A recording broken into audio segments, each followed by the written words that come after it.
So hello' friends, মোৰ channel Assam tech ইনফ'লৈ আপোনালোকক আকৌ এবাৰ স্বাগতম জনাইছোঁ। আজি মই আপোনালোকক দেখুৱাম কেনেকৈ আপোনালোকে অন্বেষণ পৰ্টেলৰ জৰিয়তে HS ফাৰ্ষ্ট ইয়াৰৰ এডমিশ্যনৰ বাবে অনলাইন আবেদন কৰিব পাৰে।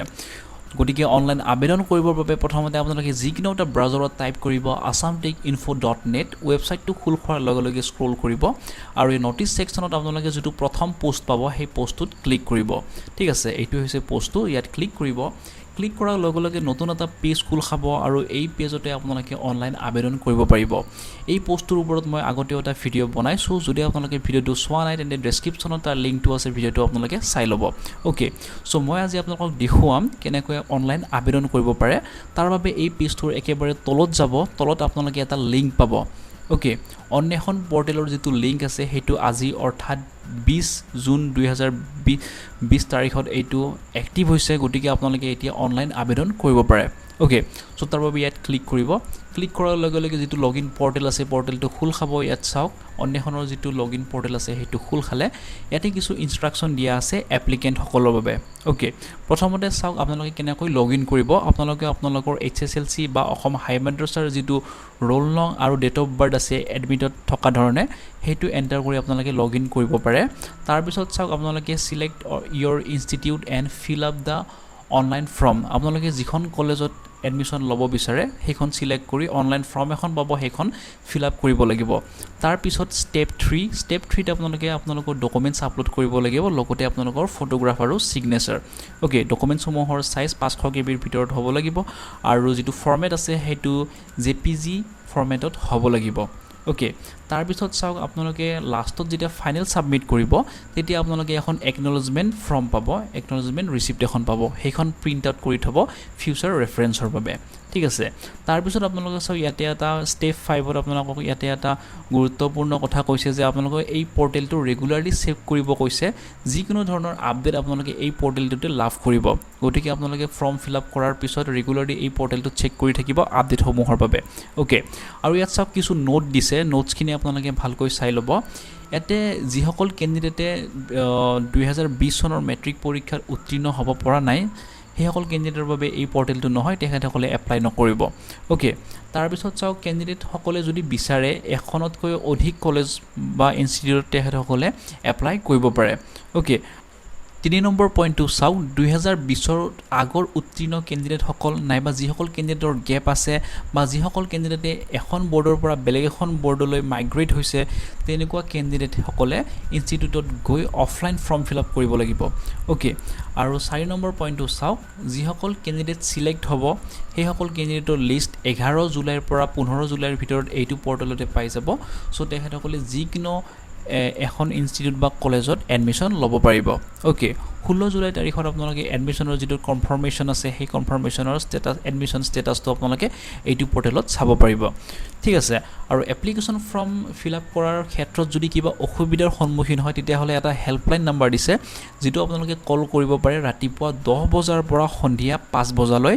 ৱৰ্কিং ডেইজসমূহৰ ভিতৰত, অৰ্থাৎ সোমবাৰৰ পৰা শনিবাৰৰ ভিতৰত আপোনালোকে এই নম্বৰত কল কৰিব পাৰে যিকোনো টেকনিকেল সহায়ৰ বাবে। ঠিক আছে, ইয়াতে 2টা নাম্বাৰ দিয়া আছে, 2টা নাম্বাৰতে আপোনালোকে কল কৰিব পাৰে।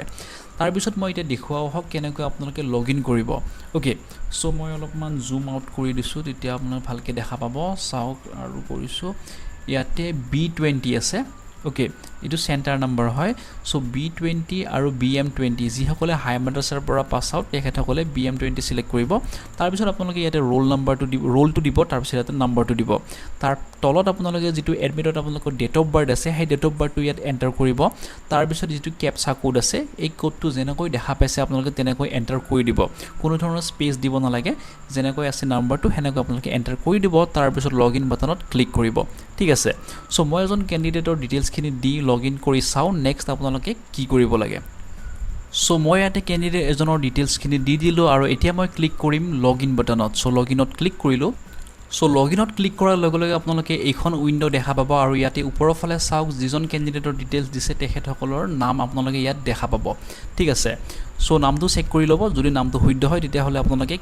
আগবাঢ়িব।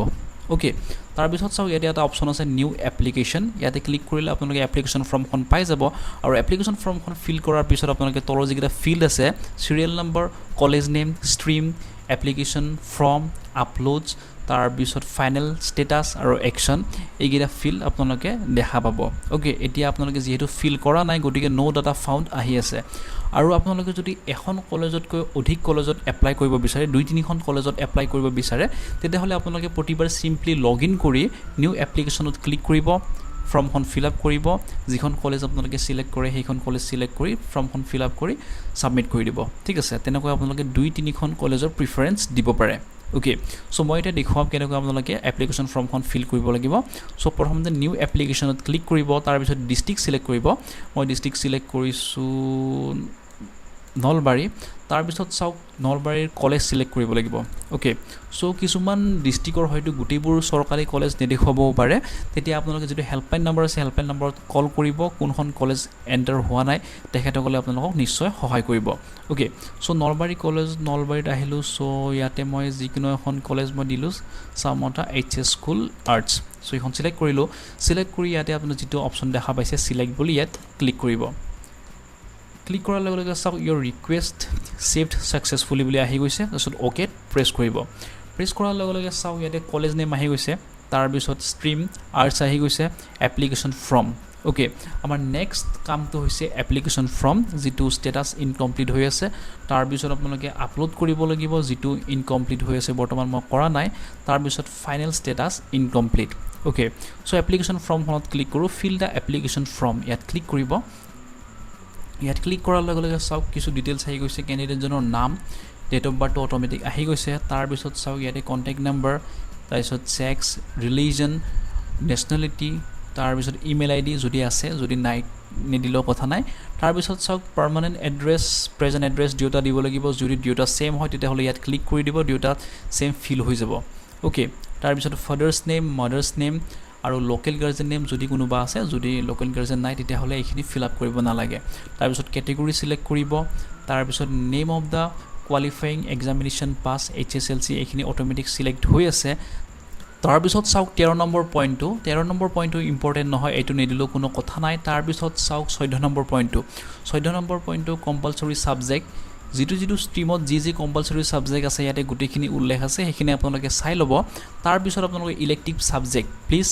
সিলেক্ট ওকে ইয়াতে আপোনালোকে 4টা সাবজেক্ট সিলেক্ট কৰিব লাগিব ইয়াতে গুটিকেইটা সাবজেক্ট দিয়া আছে আৰ্টছৰ সো ইয়াতে পৰা আপোনালোকৰ মন পছন্দৰ 4টা সাবজেক্ট সিলেক্ট কৰিব লাগিব ওকে তাৰ পিছত চাওক ইয়াতে আপোনালোকে বেংক ডিটেইলছ দিব লাগিব bank details of the applicant okay এটু মন কৰিবলগীয়া কথা যে এই বেংক ডিটেইলছটো কেৱল এপ্লিকেন্টজনৰ হে দিব যিজনে এই ফৰ্মখন ফিল আপ কৰি আছে সেই ক্যান্ডিডেটজনৰ হে বেংক ডিটেইলছটো দিব ক্যান্ডিডেটজনৰ মাক দেউতাক বা ঘৰৰ কাৰোবাৰ বেংক ডিটেইলছ দিলে নহব ঠিক আছে সো যদি আপোনালোকৰ বেংক যদি ক্যান্ডিডেটজনে এতিয়ালৈ বেংকত একাউণ্ট খোলা নাই তেতিয়াহ'লে অতি সোনকালে বেংক একাউণ্ট এটা ওপেন কৰি আপোনালোকে বেংক ডিটেইলছখিনি দিহে এপ্লিকেশ্যন ফৰ্মখনত আগবাঢ়িব ঠিক আছে সো বেংক ডিটেইলছখিনি দি দিব বেংক নেম দিব বেংক ব্ৰাঞ্চ দিব একাউণ্ট নম্বৰ দিব IFSC কোড দিব ওকে গুটিখিনি দিয়াৰ পিছত আপোনালোকে সেভত ক্লিক কৰিব ওকে সেভত ক্লিক কৰি দিয়াৰ পিছত এইটো যদি স্টেপ আছে এই স্টেপটো কমপ্লিট হৈ যাব তাৰ পিছত হোমত যাব ঠিক আছে হোমত অটোমেটিক গুচি যাব মই এতিয়া সেভ নকৰো কাৰণ এখন মোৰ ভাইটি এজনৰ ফৰ্ম হয় এতিয়ালৈ হি গুটিখিনি কি কৰিব লাগে মোক কোৱা নাই গতিকে মই সেভ নকৰো সো মই পুনৰ হোমত যাম হোমত যোৱাৰ লগে লগে আপোনালোকে ইয়াতে নেক্সট যেটো অপচন পাব আপলোডছত ক্লিক কৰিব আপলোডছত ক্লিক কৰাৰ লগে লগে চাওক ইয়াতে আহিছে please feel up the form first প্ৰথমতে মোক ফৰ্মখন ফিল আপ কৰিব দিছে মই যেহেতু ফৰ্মখন সেভ কৰা নাই গতিকে এই মেছেজটো আহিছে ঠিক আছে সো যেতিয়া আপোনালোকে ফটো সিগনেচাৰ আৰু ডকুমেন্টছখিনি আপলোড কৰিব তেতিয়া চাওক ইয়াতে লিখি দিছে যেটো ফৰ্মেট হ'ব লাগিব JPG বা PNG ফৰ্মেটত থাকিব লাগিব আৰু ম্যাক্সিমাম 500 KB ৰ ভিতৰত হ'ব লাগিব 500 KB তকৈ যদি বাঢ়ি যায় তেতিয়াহ'লে আপোনালোকে ডকুমেন্টছসমূহ আপলোড কৰিব নোৱাৰিব ঠিক আছে সো মই পুনৰ হোমত গলো সো ধৰি লওক এইটো স্টেপো হৈ গ'ল তাৰ পিছত ফাইনেল ষ্টেটাছত আপোনালোকে চাব পাৰিব কি হৈ আছে ঠিক আছে সো এনেকৈ আপোনালোকে এপ্লিকেশ্যন ফৰ্মখন ফিল আপ কৰিব পাৰে আৰু যদি ভাবে যে আপোনালোকে বেলেগ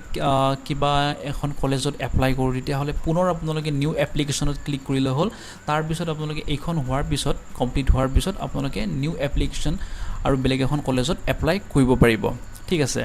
সো এইটোৱে হৈছে সিম্পল প্ৰসেস হাই সেকেন্ডাৰী ফাৰ্স্ট ইয়াৰত এডমিশনৰ বাবে অনলাইন আবেদন কৰা পদ্ধতি মই যিমান পাৰোঁ সহজত গোটেইখিনি দেখুৱাইছোঁ তাৰ পিছতো যদি কিবা ডাউট বা কনফিউজন আছে তেতিয়াহ'লে মোক কমেণ্টত জনাব নাইবা যিটো অন্বেষণৰ যিটো হেল্পলাইন নাম্বাৰ আছে তাত কল কৰি আপোনালোকে যিকোনো সমস্যাৰ সমাধান ল'ব পাৰে আৰু যদি আপোনালোকৰ ভুলবশতঃ কিবা বেলেগ এখন কলেজত এপ্লাই হৈ যায় তেতিয়াহ'লে ইয়াত একশ্যন যিটো অপশ্যন আছে ইয়াত এটা কটা চিন থাকিব তাত ক্লিক কৰিলে এপ্লিকেশ্যন ফৰ্মখন ডিলিট হৈ যাব ঠিক আছে চ' এনেকৈ আপোনালোকে এপ্লিকেশ্যন ফৰ্মসমূহ যদি অনিচ্ছাকৃতভাৱে এপ্লাই হৈ যায় তেতিয়াহ'লে ডিলিট কৰিব পাৰে পোষ্টটোৰ লিংক মই মোৰ ভিডিঅ'ৰ ডেছক্ৰিপশ্যনত দি দিছোঁ তাৰ পৰা আপোনালোকে ডাইৰেক্টলি পোষ্টটো এক্সেছ কৰিব পাৰিব আৰু ভিডিঅ'টো চাই যদি ভাল পাইছে সামান্য পৰিমাণে উপকৃত হৈছে তেন্তে ভিডিঅ'টো লাইক কৰক কমেণ্ট কৰক আৰু শ্বেয়াৰ কৰক আৰু এনেকুৱা ধৰণৰ সকলো ধৰণৰ আপডেট পাই থাকিবলৈ মোৰ এই চেনেলটো ছাবস্ক্ৰাইব কৰিবলৈ নাপাহৰিব গতিকে আজিলৈ এইখিনিয়ে ধন্যবাদ